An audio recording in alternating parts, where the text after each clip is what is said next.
All right, well, let's talk about Elizabeth a little bit. We've been looking at Tudor England. This is usually called part of Tudor Stuart England. Tudors, of course, begin with Henry VII. We've looked at his career. We looked at Henry VIII and, of course, Edward, who had the effect of dragging, though he was young, he was committed personally, even as a young teenager, and certainly those who were close to him were committed to moving England in the direction of the Protestant Reformation as it was expressing itself in Germany, but especially in Switzerland. Then you have, of course, after his death at a fairly young age as a teenager, his half-sister Mary, who is equally committed to taking England back into the arms of the Pope. And so the English people are being whipsawed here back and forth, and it was creating a pretty significant amount of tumultuous confusion, I would say, generally through the culture, because on one hand, the things that were being esteemed were on the next hand being things that were condemned. And it all brought a rather complicated circumstance into the lap, as it were, of Elizabeth, who was, of course, the third now sibling of these other two and the daughter of Henry VIII and of Anne Boleyn, the last surviving of this family. And she is the Virgin Queen. She never had any children. And so the state of Virginia named for her, of course, but more importantly, this is the end of the Tudor dynasty. And from this point on, it's going to be the Stuarts who will come down from Scotland and take over rule in England. So Elizabeth takes the throne in 1558. And as I say, probably the most thorny problem that was confronting her at the beginning was which way you're going to go. The English people, of course, are in a state of high turmoil now. They've had this hard Catholic kind of monarch who succeeded a hard Protestant kind of monarch. Henry VIII is his own sort of person, and the people of England at this point are all sort of living in this expectation of wondering what's going to happen. Obviously, the very committed Catholics in England were hoping that Elizabeth would follow suit with her predecessor and keep England on the path to Roman Catholicism. It didn't happen that way. The people who were on the right, I won't say right and left like politically, but I'm just saying on the two ends of the spectrum here, mostly Calvinistic types, were hoping that Elizabeth was going to follow the lead of Edward earlier and go more toward the Reformation. She didn't do that either. So what she gave us was called the Elizabethan settlement. It was politically astute. It probably brought the majority of English people into a kind of big tent, if you will, but it left on each end these who were not pleased with the outcome. So it was a church that was nominally Protestant. That was the name on the door, Protestant, but substantially Catholic. The culture, the theology, the feel, the texture of the church was more Catholic than Protestant. And I think it's safe to say that probably for the average English person, this was fine. This would cover their concerns. But of course, these on the fringe were much less pleased with this. The Catholic side, of course, was unhappy with this, and they were beginning to do everything they could to try to influence in a kind of underground fashion a renewal of the Catholic faith in England. On the other hand, these Protestants who had largely been in exile in Reformation countries in England, especially in Geneva, Frankfurt, and other places, began to filter back into England, happy to hear that England was now officially Protestant, but the first time they went to church, they weren't so happy with the experience they had. And so they set about a process of trying to, as they viewed it, purify the Anglican Church, which had been created then as part of the Elizabethan settlement. This earned for them the pejorative title Puritan, the puritanical ones, you see. These who are trying to purify the church, and that term stuck. And as you know, to this day, we think of the Puritans as these people who originally in England were attempting to bring about that sort of reform in the direction of the Reformation on the continent. The beginning of this process was subtle, but many of these people who were coming from the continent were really holding posts that were fairly influential in England, academic posts and so on. And so they had kind of a disproportionate influence. Even though they were relatively few in number, they did have an exaggerated impact. And all through Elizabethan England, you have this sort of delicate dance that was carried on. Elizabeth was a master political tactician. She didn't make these people angry, but she didn't quite give them what they wanted. And all through the 50 years or so that she reigned, it was a very interesting kind of balancing act that she carried on with these who were somewhat influential, and yet at the same time she was able to hold her own. Later monarchs, James I certainly, and especially Charles I, who came later in the early 17th century, didn't have quite the same subtlety and provoked quite a bit more of a crisis, culminating in what's called the Puritan Revolution, which begins about 1642. Now that's way ahead of our story, but the story begins here.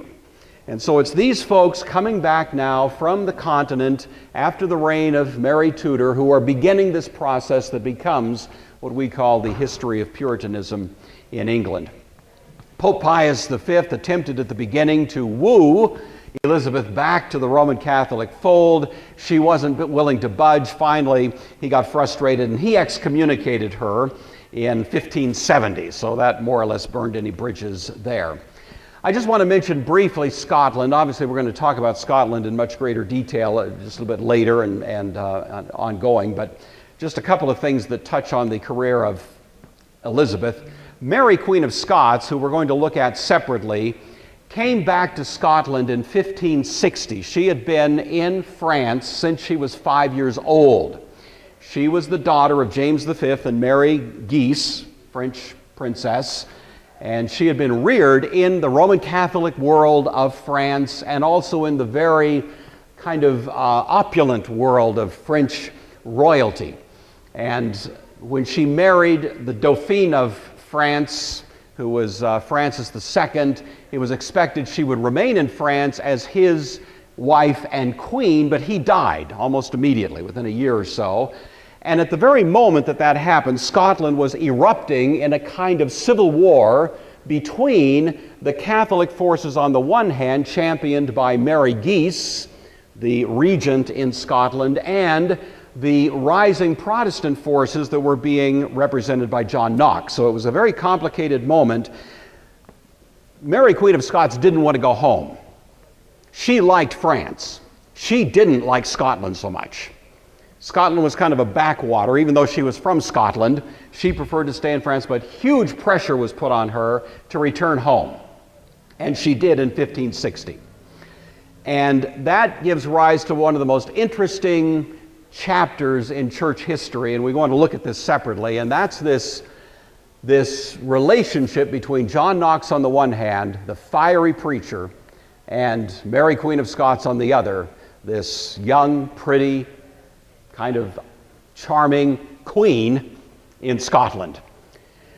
Mary, Queen of Scots, I think it's safe to say, lost that conflict and finally abdicated the throne in 1568, fleeing to England, where she was protected by Elizabeth until 1583, when it became clear that Mary, Queen of Scots, was actually in on a conspiracy to assassinate Elizabeth. And had Elizabeth died, Mary, Queen of Scots, actually, by the complicated family relationships of the day, would have been the heir to the throne in England. So if that had worked, you see, that would have been a very interesting change of events. Well, when Elizabeth had good hard evidence that Mary had been involved in that sort of conspiracy for Elizabeth's own assassination, that was it. And so poor Mary, Queen of Scots, lost her head, as they say. Spain is the other little piece of the puzzle I just want to mention here. You recall that Philip II was married to Mary Tudor. No children from that relationship, and Philip was only in England for about a year or so, and then he went home. He was the King of Spain, and he spent the rest of his time in Spain. And so Mary Tudor, the wife of Philip, is there nevertheless with an AWOL husband. And of course, we've talked about her career last time. Well, as soon as Mary died and left Philip a widower, Elizabeth came to the throne, and Philip, thinking, well, you know, debonair guy that I am, he throws out the bid there to Elizabeth. Would you like to get married? You know, Elizabeth wasn't about to marry Philip II. I don't think there was any chance that that would happen. She knew the political fallout of that would be astronomical, nor did she want to marry him anyway, you know. So she pretty much planted her heels at that point and said there was no way she was going to align England with Catholic Spain, the Catholic world, and more or less undo much of what she was trying to achieve in terms of her own policies in England. So she declined that, and so Philip was jilted at that point. And to make matters worse, of course, throughout the reign of Elizabeth, Elizabeth's favorite privateer, a guy by the name of Francis Drake, loved to sail the seas and harass the Spanish. And so he was creating all kinds of difficulties for Spain until finally it culminated in 1587 and 88 with one of the most famous incidents you're familiar with, of course, the Spanish Armada. Close advisors to Philip told him, this is a bad idea. This ain't going to fly, you know. But Philip, a strong Catholic, believed it was a religiously motivated war. He believed that they would win this war because God was on their side, and that the net effect of it would be to bring England back into the Catholic fold. So this campaign, this armada, was in many ways, as best as we can tell, from Philip's point of view, a sincerely driven religious campaign. He wanted to win England back, if not by romance, then by war, you see. And so that was what set this awesome armada off. But of course, as it turns out, not only were the English mariners superior with their lighter, more maneuverable ships, but the weather didn't help them either, and the whole thing turned out to be a colossal catastrophe. And it was a very significant moment. Up until this time, Spain was still the wealthiest and at least ostensibly most powerful nation in the family of nations in Europe. With the loss of the Armada, it was a colossal reversal of fortunes, and that was the beginning of a process whereby Spain more or less descended to a third-rate power. It didn't happen immediately, but pretty quickly. And England, on the other hand, had this sort of equally in reverse experience of being pushed into a prominent position. This is really the beginning of the rise of what eventually became the great sort of colonial English power that spread around the world. It really sort of started at this point with the defeat of the Armada. So this is quite a turning point. It's interesting from our point of view that it has this religious theme that really explains, at least to some degree, what was going on. A couple of the things just in passing here. Of course, Elizabeth, as is true of many female monarchs, prefers trading to raiding. And so even though Francis Drake was out doing a fair amount of raiding, for which Elizabeth maintained sort of plausible deniability, but she was constantly encouraging him to do it, you know, sort of on the side.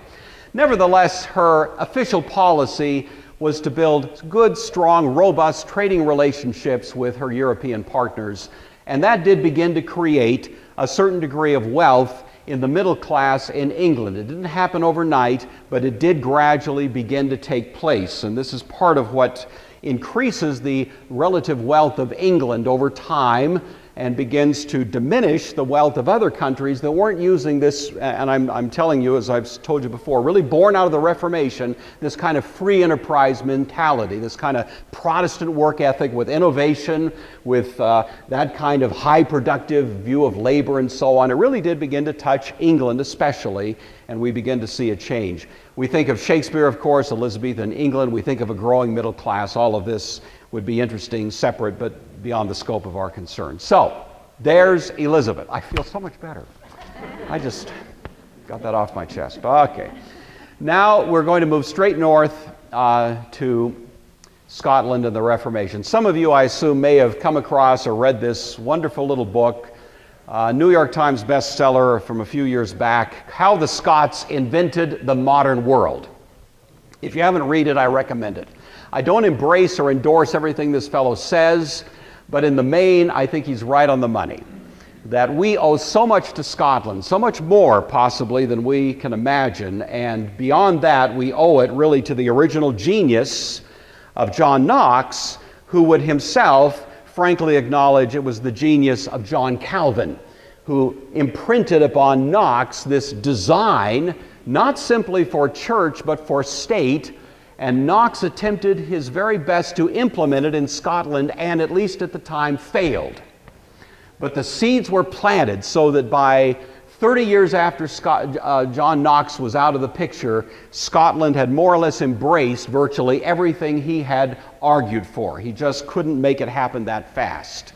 And so John Knox is really quite a remarkable visionary, and in many ways our whole idea of government of the people, by the people, for the people, that sort of idea that the people are the final repository of authority is, for the first time in history, really attempted in Scotland in this John Knox sort of driven vision for the way that government should be run. And this thesis is developed, I think, quite effectively in this book, and so if you ever want to take a look at that more closely, then I certainly recommend it.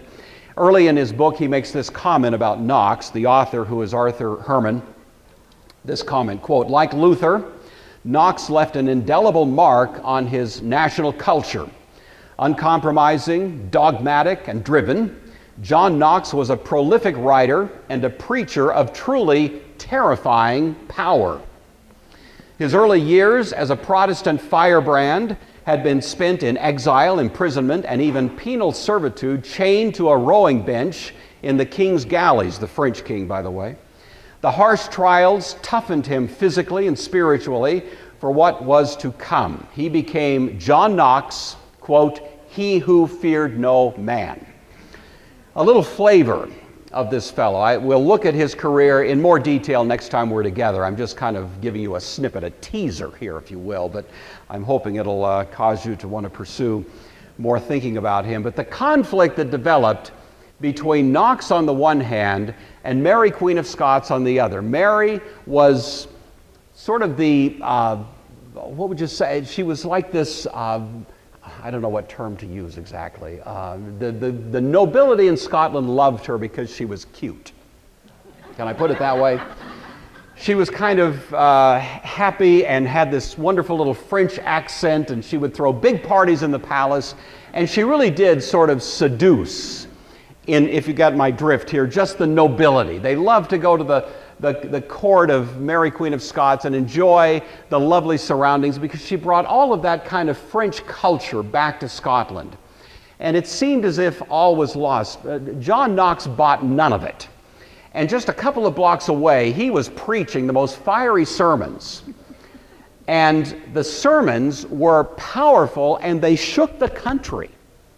They shook it to its core. More than once, John Knox reduced Mary, Queen of Scots, to tears in his campaign against her, you see. She famously made a comment on one occasion, quote, "I fear the preaching and prayers of John Knox more than any army or navy the world might launch." This is the power of a preacher. We think history is mapped out by bazookas and bombs and armaments. And let me tell you something. There is another story. There's another agenda going on in history, and it is the power of the Word of God.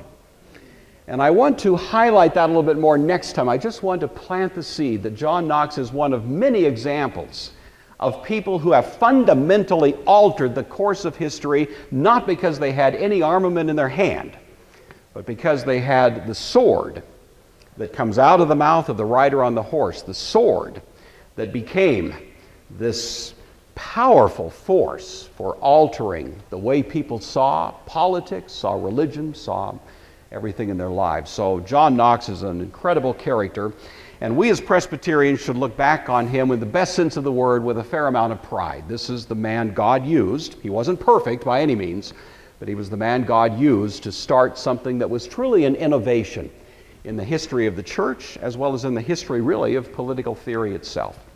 All right. Well, if we're going to talk about Scotland, let's talk about Scotland. And so this is just the quickest thumbnail sketch of a little bit of the story of Scotland, just for fun here, you know. But when we think about Scotland, we think about that region that was more or less created by the creation of Hadrian's Wall back in 120 AD or thereabouts. Hadrian, the Roman emperor, of course, following from the conquest of England by Claudius some 70 years earlier, demarcates the northern boundary, and usually it's put at Hadrian's Wall. There's a further boundary north called the Antonine Wall, but usually it's Hadrian's Wall that is roughly defining of the region that separates England from Scotland, and you can go visit it today, and it's kind of fun. When the Romans were there, they of course looked north. They looked into that region of Scotland and thought to themselves, maybe we should go up there and conquer it, but the people were pretty scary. And so the Romans thought, you know, enough is enough. We've got plenty of England here, and I don't know, those folks look kind of odd. And so they called them the Picts, P-I-C-T-S, which means the painted people. And that was these folks out there in Scotland. They were quite a crew to deal with. Well, even though the Romans left them alone, they themselves were engaged in ongoing tribal conflicts between tribal chieftains and so on in that region for a good long time. There were Christian missionaries who went in and tried to reach these, as they weren't called Scottish then, but these people. St. Ninian is probably one of the most famous early ones, 432, who goes in and preaches the gospel with some degree of success. After the effects of St. Patrick in Ireland, other missionaries came from Ireland into Scotland, and they arrived around 480 and thereafter, speaking Gaelic, and the Roman word for Gaelic was Scoti, and so that's where the name Scotland came from. So it was kind of this mixture of Irish, Scottish influence there. This sort of internal warfare among all of these tribal groups in Scotland continued until finally in about 843,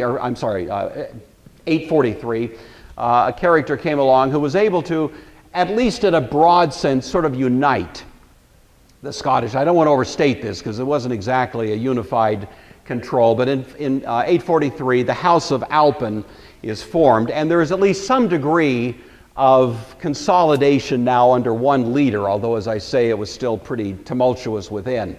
The Wars of Independence with William Wallace, he died in 1305, really did establish more or less a sense of the Scottish independence from England, and the Scottish identity in some way is really created at that point.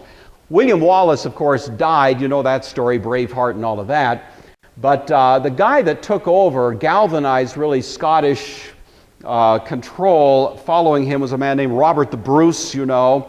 He didn't have any sons, but he had a daughter named Margaret, and she married a nobleman in Scotland whose last name was Stuart, and the two of them had a son, and that son established then the House of Stuart. And so Stuart Scotland continues almost from the time of William Wallace on, right down to the era in which we are interested in. Now, I'm skipping over all of the Stuart rulers until we get to this time that we're interested in, which is just as we're turning now into the 16th century. The 16th century, the century of Reformation. What's happening in Scotland? Well, the guy that's ruling is James Stuart IV. Scotland and the Catholic Church by this time are both in dire need of reform. It may have been true all along, but certainly by this point, we've looked in detail already at the state of the Catholic Church. This was really, and most Catholic historians readily grant this, this was really about as low as Catholic leadership sunk, you know, during these years, and it was true throughout the Catholic world, including Scotland. Kenneth Scott Latourette, who's probably, I would say, maybe one of the most respected church historians of the 20th century, describing Scotland, does it in these words, quote, "Lawlessness was rife, the nobility were turbulent, unwilling to submit to royal authority, and divided into warring factions. Some episcopal sees were vacant. Where they were filled, their incumbents were embroiled in the political strife of the realm. And many ecclesiastical posts were given to sons of the nobles who enjoyed the revenues, but absentees did not perform the associated duties. The country was torn between those who wished closer relationships with the hereditary foe, the English, and those who stood for the traditional anti-English tie with France.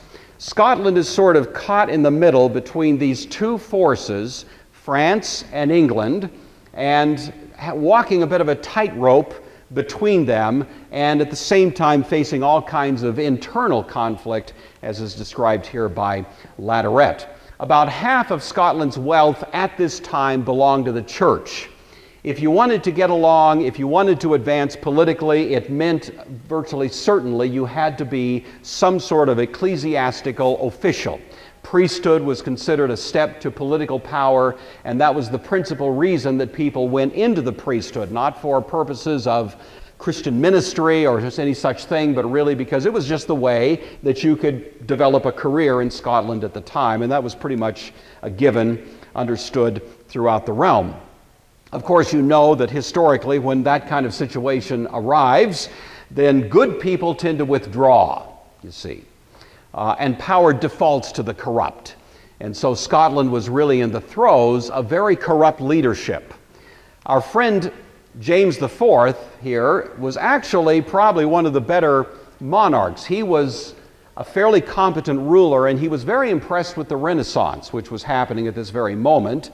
And he was trying as best he could to implement some of what he thought were the great advances that reflected the achievements of the Renaissance. You can tell that he's really alive right in the midst of the high Renaissance in Italy. Scotland is not the center of the Renaissance by any means, but he's aware of it, and he's wanting to make it part of his agenda as a ruler there in Scotland. Well, James tries to figure out a way to chart a course between these two lions, you know, France on the one hand, England on the other. Remember, England and France in the late 1400s have just come through the 100 Years' War. We talked about Joan of Arc a few weeks ago and all of that. And so both sides are licking their wounds a little bit, but England a little bit more than France after that bloodbath of a 100 Years' War. And they're still not liking each other very much. And Scotland is strategic because, on the one hand, Scotland, if it allies with the French, it gives the French a sort of back door to England through Scotland. But at the same time, if it allies with England, then it is exposed to French attack. And so James here was feeling this kind of delicate problem, and so he makes a treaty with both, you know. His treaty with France was called the Old Alliance, A-U-L-D, Old Alliance. His treaty with England was a treaty based on marriage in which he married the older sister of Henry VIII, Margaret. And so Margaret and James are married, and that cements, at least to some degree, his connection with England. At the same time, he has a deal with the French. This is Margaret. 10 years after he married Margaret, he died in the Battle of Flodden. The Battle of Flodden was exactly the worst thing that could have happened for a man who was trapped between these two treaties. Because in 1513, Henry had decided to launch a new war against France. And he's fighting somewhat effectively on French soil, and the French cash in their credit under the Old Alliance and say, okay, James, you promised to help us out. Now's the time. We want you to attack England from the north and divert some of the military hardware away from France because he'll have to defend on the northern frontier of England, which is what James does to honor that treaty, in spite of course, the protests of his wife. The battle is called the Battle of Flodden, and at that point, James IV died. So that was the end of James IV. And it brought then his son, fairly young man at this point, James V, who now is the nephew of Henry VIII. And it was just about the time that he became king that John Knox was born. So just to try to keep our dots connected here, John Knox comes into the picture around 1510. We don't know the exact date. You know, we know when he died. We don't know quite so much when some people would say it's as early as 1505. Some would say it's as late as 1515. So I'm just, splitting the difference. We're going to call it about 1510. Notice that this would be about the time that John Calvin was born, so they were about the same age. All right, who is John Knox? John Knox was born on a farm on the coast of Scotland that was openly exposed to French raiders. And so he grew up constantly facing the kind of threat that would come from the sea. He was a very bright student, and his father, believing that a better life could be created through this brilliant young son, spent a fair amount of money. This is a story we've heard before, similar to Martin Luther. Spent a fair amount of money having John Knox educated, and the expectation was that if he was given this education, he would be prepared to go into the priesthood, which, as I said earlier, would be a key, as it were, to political and economic advancement, and would not only improve the status of John Knox, but improve the status of the entire family. And so Knox had a tumultuous childhood, but at the same time was given a quite decent education in the process, and that was his background. He went through the entire academic process. He did very well, was a splendid student, never took a degree. And the reason he didn't take a degree was because you paid more for the degree than you did for the education. And so it wasn't uncommon for people to go through the entire educational process and then never, get their diploma. And in Scotland at the time, the way of accommodating that was to call that person Sir. So you'll often hear John Knox called Sir John Knox, but it is not to be construed as meaning he was born into Scottish nobility. He wasn't. He was born into a peasant family, but anyone who finished the academic process would get that title of honor, Sir, and so John Knox is often called Sir John Knox for that reason. During his educational process, as I mentioned earlier, he was fascinated with the story of the church, and especially how the church had come to be exactly what it was. He was confronted with a church in Scotland that was fully politicized, in which the clergy in the church had much less interest in the spiritual welfare of their parishioners than they did in the political machinations of Scotland vis-a-vis the rest of the community of nations in Europe at that time. And John Knox himself was aware that that didn't quite make sense to him. It did seem to him that the church should be about other things. And I mentioned to you earlier this fascination with John 17. He read it, reread it. I'm sure he did memorize it, Herm. And, he had it in the back of his mind, and he was quite aware that there was this significant difference between the vision of God's people there and anything that he was aware of in his experience as a person participating in the life of the church, even preparing for leadership in the church. And that does seem to have been a kind of a driving theme that carried him along for quite a ways. He was described as undistinguished in his appearance, eyebrows that slanted up, deep sockets, steel blue eyes with a ruddy complexion, and a beard of 1.5 hands that was not very full.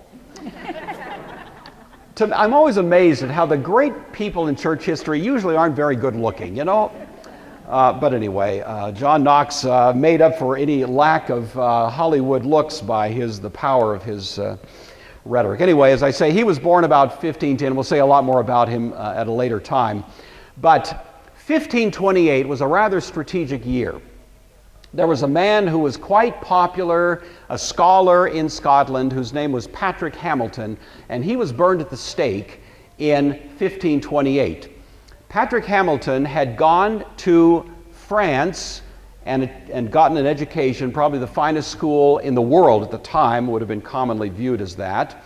And he was a Scotsman there in France getting this education. And this was just about the time, we mentioned this when we were talking about John Calvin, when the Gospelers were sort of under the radar reading the writings of Martin Luther. Remember, Luther, really the Diet of Worms was 1521, so we're only just a few years into what you'd call the Reformation era. But the writings of Luther were spread throughout Europe. And even where they were illegal, as in France, nevertheless there was a huge amount of interest in those writings, and a lot of people were reading them. And Patrick Hamilton was one of them who came across this movement and began to read the writings of Luther, and seems to have become deeply persuaded that Luther was onto something. And so he more or less imbibed this, and it had quite an influence on him. He returned to Scotland and took a prestigious post at St. Andrews, which was probably the most famous university in Scotland at the time, and was a very popular professor. Now, in class, he sort of towed the line, he didn't say anything overly controversial in the classroom, but he did have a sort of informal gathering of interested students who would come to his home. And they would have a little kind of gabfest situation. They just sit around and talk about stuff. And this was off the record, this was informal, this was in his home. And at this point, he let his guard down quite a bit. And he would talk much more openly about Luther, about the Reformation, about his own views of it, and indeed his fairly strong bias in favor of it. The most powerful Roman Catholic in Scotland at the time was a man by the name of Cardinal Beaton, B-E-A-T-O-N. Cardinal Beaton got wind of this little private gathering that Patrick Hamilton was having and sent some spy students to attend this meeting. They came in just as if they were interested students, but they were actually taking names and so on, about who was there. And they reported back to Cardinal Beaton, and in a kind of just almost breathtaking act of I'll say a failure of due process. He had Patrick Hamilton arrested in the middle of the night, drug out of his bed, given about a 10-minute trial, burned at the stake, all within about an hour or two. So it was and it hit the Scottish people right at the core of their psyche, because this was a very well-known man, and he was a very highly respected scholar, and the private opinions that he held regarding the Reformation were believed to be part of what ought to be the interchange of ideas, etc. And to have this kind of travesty of justice take place was a powerful impact, including on John Knox himself. And this took place when John Knox was about 20 years old, maybe something like that. John Knox said later, not too much later, of this incident, "The reek of Master Hamilton's burning has infected as many as it blew upon." That's John Knox commenting on that. 10 years later, James V, he's about 30 years old now, marries Mary of Guise. In France at this time, there are three prominent noble families: Montmorency, Bourbon, and Bourbons, by the way, are generally Protestant, and the Guise family, which dominated. She's a princess of the Guise family. This does cement now a relationship between Scotland and France, and thus with the Catholic world. This is Mary. It was about this time that a fellow in Scotland named George Wishart fled. George Wishart is important for us because John Knox will eventually become his bodyguard, and that's why sometimes you see pictures of John Knox wearing a sword. So you get this interesting picture of John Knox, Sir John Knox with a sword, you see, and all of this kind of comes together. George Wishart was sympathetic to the Protestant Reformation, but he was unschooled. And he knew the marriage to Mary Guise was going to have a strong Catholic effect in the country, and he knew that he was indeed going to be in great peril, so he fled. And he actually, during the time that he was out of Scotland, got quite a respectable education in Reformation theology, and he would return later, and that would become part of the story of John Knox. So I'm mentioning it now just to tuck that in. Knox himself is serving at this point as a notary. He was serving as a tutor in a family that was more or less sympathetic to the Reformation as well. So while Knox was being a tutor, he was also being tutored in this family, and that was a shaping influence as well. All right. Mary, Queen of Scots, was born in 1542. She is the daughter of James V and Mary Guise. Her dad, James V, died 5 days later at the battle called the Battle of Solway Mass. This was a battle in which which Henry VIII picked a fight with his nephew, James V, because James V was refusing to align himself with Henry now that Henry had broken from Rome. And James, of course, is put in this awkward position. He's just married Mary Geese, strong Catholic, and his uncle, Henry VIII, wants him to renounce the connection to the Pope. And so, even though they're uncle and nephew, they go to battle at Solway Mass 5 days after Mary, Queen of Scots, is born, and he dies in the battle. So, Mary, Queen of Scots, was the Queen of the Scots from the time she was 5 days old throughout the rest of her career. I'm going to leave the story there. I hope I'm leaving it at a point where you're just saying, oh no, we have to know more. Because there will be more, Lord willing, but we're going to save it for a later time. I'd like to return to this text and just use it as the basis for my brief Sunday school lesson this morning before we dismiss. This is the words of Jesus from that same text, John 17, beginning at verse 6. I've made your name known to those whom you gave me from the world. They are yours. You gave them to me. They have kept your word. Now they know that everything you've given me is from you. For the words that you gave me, I have given to them, and they have received them and know the truth that I came from you, and they believe that you sent me. I am asking on their behalf. I am not asking on behalf of the world. It's a remarkable statement in this high priestly prayer. But on behalf of those whom you gave me, because they are yours. We, of course, are God's people. There's an old saying, you've all heard it, we need to be in the world but not of it. And as you read the biblical description of what it is to live out a Christian life, you see that interesting balance. We do know that there are some Christian people who have gone to extremes in both directions. So we know that there are some who would say, you know, this world is so bad that the only really proper response to it is simply to escape into a safe place, build big walls, and keep the world out, and live in this kind of quiet, spiritual repose. And while that's lovely, it does a great disservice to the world that so desperately needs the influence of Christ and his message, doesn't it? There is, of course, another extreme in which God's people can become so absorbed in the world that it becomes indistinguishable from it. We have to always ask ourselves, where are we as God's people in that dynamic balance? Are we as a church at a point where we have become, by the ethics we have embraced, by the message we proclaim, virtually indistinguishable from the world? Are we simply parroting what is fashionable in the culture?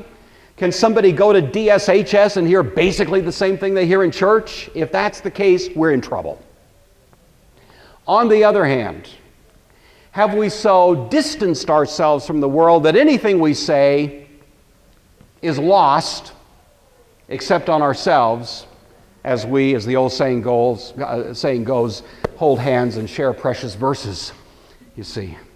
Where are we in that delicate balance? John Knox, I think, and he's not perfect, and we're going to see some of the imperfections of him before we're done. I want to be balanced in my treatment, but he's one of my heroes because he is a guy who, in my opinion, thrust himself into the middle of the thorniest, most difficult issues of his day, and yet never, to anybody's, at least perception, compromised the depth of his integrity and his commitment to the authority of Christ and the authority of his word. And it made him a force to be reckoned with, and we are still feeling the effects of that force to this day. And I tell you, any one of us in this room can be, and indeed is called, to a similar kind of vocation. It may not be as famous. We may not have people talking about us 500 years from now. Probably won't.